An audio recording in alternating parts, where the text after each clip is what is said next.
भागवत पुराण। भागवत पुराण हिंदुओं के 18 पुराणों में से एक है। इसे श्रीमद्भागवतम या केवल भागवतम भी कहते हैं। इसका मुख्य वर्ण्य विषय भक्ति योग है, जिसमें कृष्ण को सभी देवों का देव या स्वयं भगवान के रूप में चित्रित किया गया है। इसके अतिरिक्त इस पुराण में रस भाव की भक्ति का निरूपण भी किया गया है। परंपरागत तौर पर इस पुराण के रचयिता वेद व्यास को माना जाता है। श्रीमद्भागवत भारतीय वाङ्मय का मुकुटमणि है। भगवान शुकदेव द्वारा महाराज परीक्षित को सुनाया गया भक्ति मार्ग तो मानो सोपान ही है। इसके प्रत्येक श्लोक में श्री कृष्ण प्रेम की सुगंधी है। इसमें साधन ज्ञान, सिद्ध ज्ञान, साधन भक्ति, सिद्धा भक्ति, मर्यादा मार्ग, अनुग्रह मार्ग, द्वैत, अद्वैत समन्वय के साथ प्रेरणादायी विविध उपाख्यानों का अद्भुत संग्रह है। भागवत पुराण परिचय। अष्टादश पुराणों में भागवत नितांत महत्वपूर्ण तथा प्रख्यात पुराण है। पुराणों की गणना में भागवत अष्टम पुराण के रूप में परिगृहीत किया जाता है।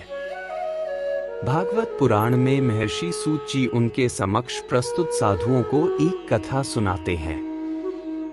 साधु लोग उनसे विष्णु के विभिन्न अवतारों के बारे में प्रश्न पूछते हैं। सूत जी कहते हैं कि यह कथा उन्होंने एक दूसरे ऋषि शुकदेव से सुनी थी। इसमें कुल 12 स्कंध हैं। प्रथम स्कंध में सभी अवतारों का सारांश रूप में वर्णन किया गया है।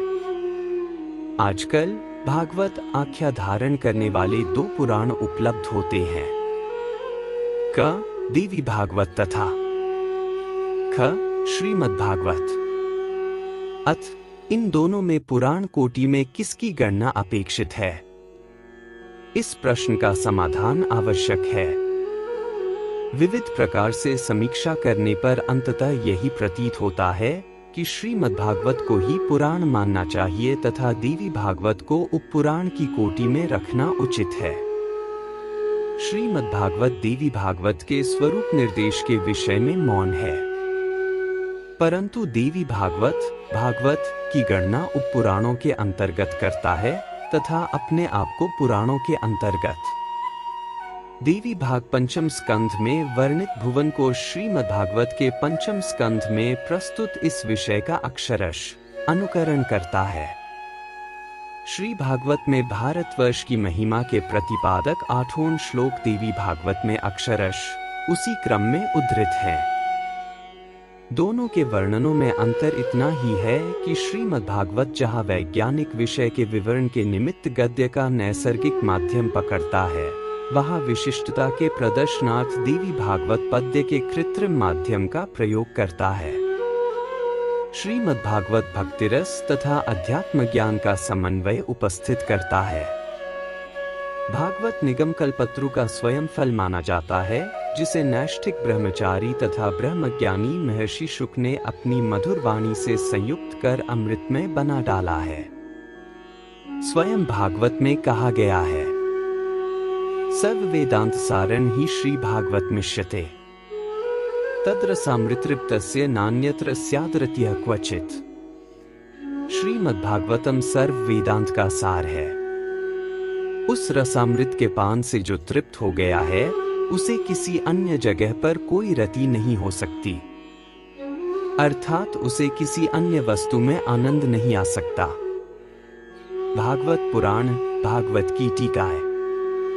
विद्यावता भागवते परीक्षा भागवत विद्वत्ता की कसौटी है और इसी कारण टीका संपत्ति की दृष्टि से भी यह अतुलनीय है। विभिन्न वैष्णव संप्रदाय के विद्वानों ने अपने विशिष्ट मत की उत्पत्ति तथा परिपुष्टि के निमित्त भागवत के ऊपर स्वसिद्धांतानुयायी व्याख्याओं का प्रणयन किया है, जिनमें कुछ टीकाकारों का यहाँ संक्षिप्त संकेत किया जा रहा है। श्रीधर स्वामी भावार्थ दीपिका 13वीं शती भागवत के सबसे प्रख्यात व्याख्याकार। सुदर्शन सूरी 14वीं शती शुक पक्ष या व्याख्या विशिष्टाद्वैतमतानुसारिणी है। संत एकनाथी भागवत 16वीं शती में मराठी भाषा की उत्तम रचना। विजय ध्वज पदर्थ नावली 16वीं शती माधवमतानुयायी। वल्लभाचार्य सुबोधिनी 16वीं शती शुद्धाद्वैतवादी। शुदेवाचार्य सिद्धांत प्रदीप निबारकमतानुयायी। सनातन गोस्वामी बृहद वैष्णवतोषिणी। जीव गोस्वामी क्रम संदर्भ। भागवत पुराण देशकाल का प्रश्न। भागवत के देशकाल का यथार्थ निर्णय अभी तक नहीं हो पाया है। एकादश स्कंध में कावेरी, ताम्रपर्णी, कृतमाला आदि द्रविड़देशीय नदियों के जल पीने वाले व्यक्तियों को भगवान वासुदेव का अमलाशय भक्त बतलाया गया है। इसे विद्वान लोग तमिल देश के आलवारों, वैष्णव भक्तों का स्पष्ट संकेत मानते हैं। भागवत में दक्षिण देश के वैष्णव तीर्थों, नदियों तथा पर्वतों के विशिष्ट संकेत होने से कतिपय विद्वान तमिल देश को इसके उदय का स्थान मानते हैं। काल के विषय में भी पर्याप्त मतभेद है।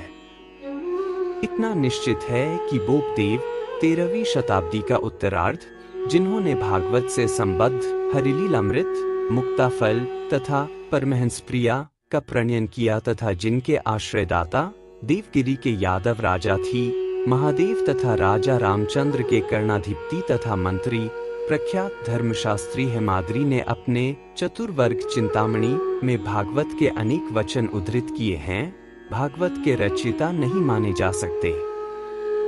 शंकराचार्य के दादा गुरु गौड़पादाचार्य ने अपने पंचीकरण व्याख्या में जगृह पौरुषण रूपम तथा उत्तर गीता टीका में श्रेय श्रुति भक्ति मुदस्यते विभो भागवत के 2 श्लोकों को उद्धृत किया है। इससे भागवत की रचना सप्तम शती से अर्वाचीन नहीं मानी जा सकती। भागवत पुराण प्रभाव। भागवत का प्रभाव मध्ययुगीय वैष्णव संप्रदायों के उदय में नितांत क्रियाशील था तथा भारत की प्रांतीय भाषाओं के कृष्ण काव्यों के उत्थान में विशेष महत्वशाली था। भागवत से ही स्फूर्ति तथा प्रेरणा ग्रहण कर ब्रजभाषा के अष्टछापी सूरदास, नंददास आदि, निम्बार्की, श्री भट्ट तथा हरिव्यास, राधा वल्लभीय, हितहरिवंश तथा हरिदास स्वामी कवियों ने ब्रजभाषा में राधा कृष्ण की लीलाओं का गायन किया। मिथिला के विद्यापति, बंगाल के चंडीदास, ज्ञानदास तथा गोविंददास, असम के शंकरदेव तथा माधवदेव, उत्कल के उपेंद्र भंज तथा दीन कृष्णदास, महाराष्ट्र के नामदेव तथा माधव पंडित, गुजरात के नरसी मेहता तथा राजस्थान की मीराबाई, इन सभी संतों तथा कवियों ने भागवत के रसमय वर्णन से प्रेरणा प्राप्त कर राधा कृष्ण की कमनीय केली का गायन अपने विभिन्न काव्यों में किया है। तमिल, आंध्र, कन्नड़ तथा मलयालम के वैष्णव कवियों के ऊपर भी भागवत का प्रभाव भी कम नहीं है। भागवत का आध्यात्मिक दृष्टिकोण अद्वैतवाद का है तथा साधना दृष्टि भक्ति की है। इस प्रकार अद्वैत के साथ भक्ति का सामरस्य भागवत की अपनी विशिष्टता है। इन्हीं कारणों से भागवत वाल्मीकि रामायण तथा महाभारत के साथ संस्कृत की उपजीव्य काव्यत्रयी के अंतर्भूत माना जाता है। भागवत पुराण संरचना। भागवत में 18,000 श्लोक, 335 अध्याय तथा 12 स्कंध हैं। इसके विभिन्न स्कंधों में विष्णु के लीलावतारों का वर्णन बड़ी सुकुमार भाषा में किया गया है, परंतु भगवान कृष्ण की ललित लीलाओं का विशद विवरण प्रस्तुत करने वाला दशम स्कंध भागवत का हृदय है।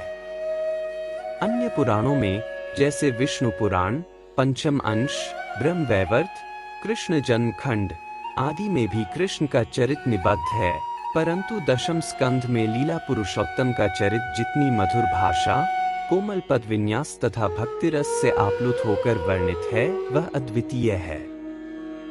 रास पंचाध्यायी अध्यात्म तथा साहित्य उभय दृष्टियों से काव्य जगत में एक अनूठी वस्तु है।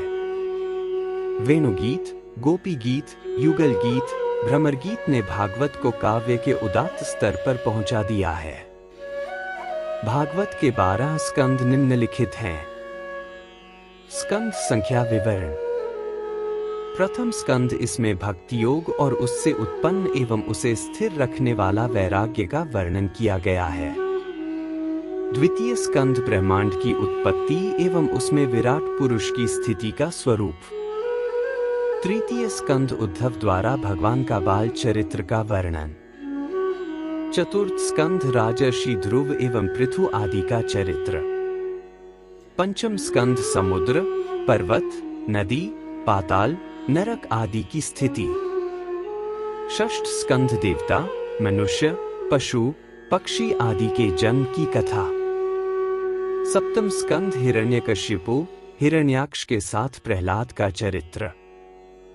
अष्टम स्कंध गजेंद्र मोक्ष, मनवंतर कथा, वामन अवतार। नवम स्कंध राजवंशों का विवरण, श्री राम की कथा। दशम स्कंध भगवान श्री कृष्ण की अनंत लीलाएं। एकादश स्कंध यदुवंश का सहार। द्वादश स्कंध विभिन्न युगों तथा प्रलयों और भगवान के उपांगों आदि का स्वरूप।